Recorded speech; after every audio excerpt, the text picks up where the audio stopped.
Olá, meus amigos, pessoal aí que tem Polo 2010, 2011.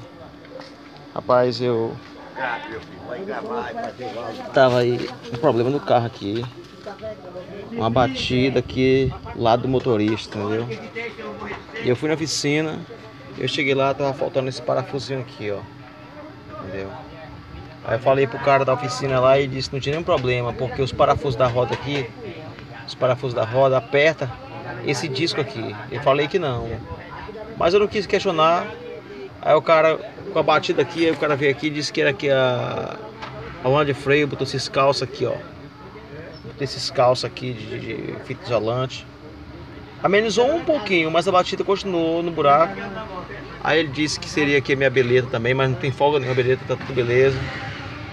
E eu persisti que o problema era esse parafuso que estava faltando, porque ele é que segura essa parte aqui. Aí quando eu bati aqui no pneu aqui, a batida continuava. E hoje eu resolvi, cara, encher o saco. E eu resolvi vir aqui hoje e consegui um parafuso aqui mesmo. Não sei nem de que é, o parafuso alho que botei aqui, talvez de... acho que é de bicicleta, não sei. Botei aqui esse parafuso aqui, cara, é impressionante. Ó, acabou a batida. A batida era horrível, entendeu? E agora vou montar e vou dar uma volta aqui para certificar se deu certo.